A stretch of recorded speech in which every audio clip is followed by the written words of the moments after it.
This was supposed to be Doctor Strange. The AI gave it a shot and totally butchered it. But here's the thing. Every time you try to draw a famous face, it just doesn't feel right. Today, we're fixing that. For real. Grab your pencil. Let's draw. All right, let's fix it. We're starting with the circle. Sounds simple, I know, but if you mess this part up, the whole face is gonna feel off. All right, I shaved Doctor Strange's head. Don't panic, it's for science. The Loomis circle starts on the skull, not the hairline. You shaved my what? I had perfect hair. You better fix this, or I'm casting a curse on your pencils. Okay. I'm sorry, Mr. Strange, I gave you your hair back. Now we draw a line across the circle, right in the middle. That's the eyebrow line. Not the eyes, not the hairline. Get this wrong and everything else falls apart. Now add a vertical line straight down the center. But look closely. It's tilted slightly to the left because the head is turned that way.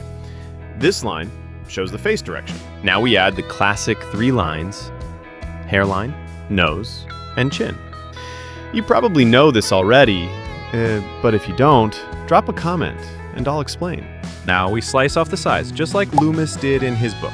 Think of it like trimming the circle down to match the skull, from brow to brow, right and left. That's where the cuts go.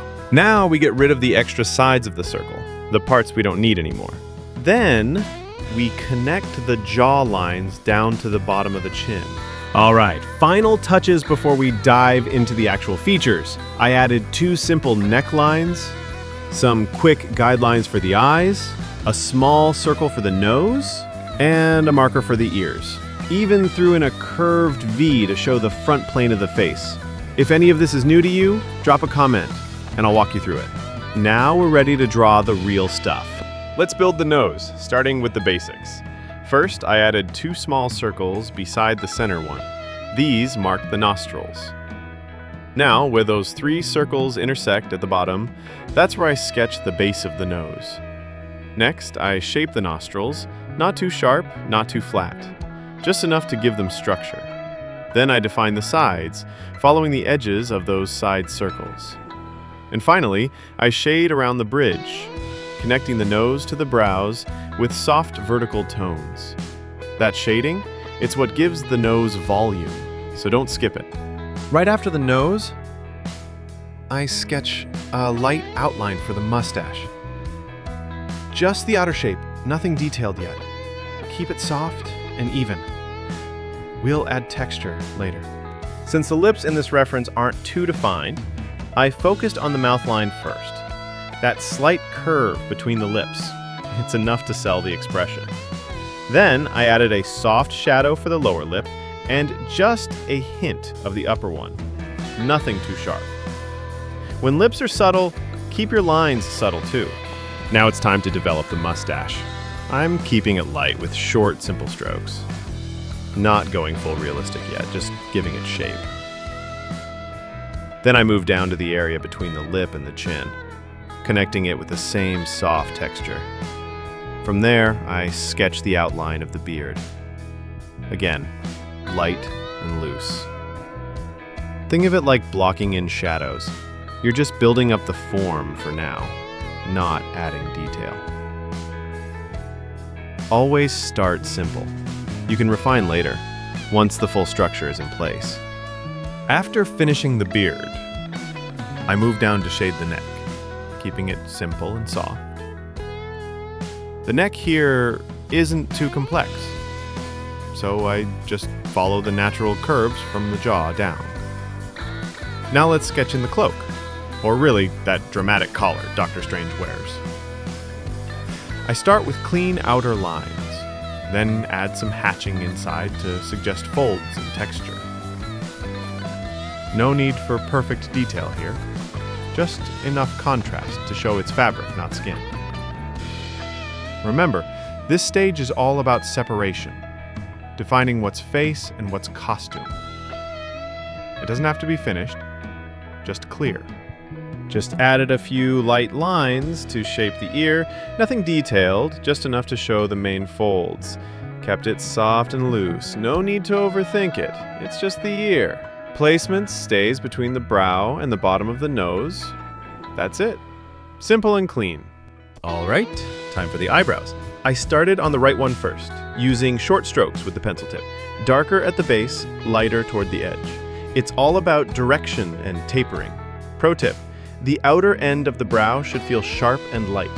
Don't press too hard there. Keep it tapered and natural. But here's the key with Dr. Strange, that unique arch. One brow curves up more than the other, kind of adds to his intense look. Make sure you match that angle closely. No need to draw every single hair. Just focus on the shape, flow, and attitude. Let's draw the hair. No need to overthink it. First, I trace the inner hairline. That's the guide we set up earlier. I'm just locking it in now with a cleaner line. From there, I sketch out the silhouette, the outer edges of the hairstyle. Doctor Strange's hair has a distinct look. A strong wave, a bit of volume, and a few sharp strands falling on the forehead. These front locks matter. They frame the face and sell the expression. Now here's the trick. Don't draw every single hair. That's not the goal. Instead, focus on the big shapes, the direction, the rhythm, the flow. Think of the hair as a sculpted form. Light hits it, shadows curve around it. So I add just enough lines to show that. I'm keeping my pencil pressure light, especially on the forehead strands. They should look natural, not forced. Quick tip, you can always refine the edges later when you start shading. Right now, just keep it clean, confident, and full of motion. All right, now let's draw the eyes. This part, super important, because Doctor Strange's whole attitude lives in that sharp stare.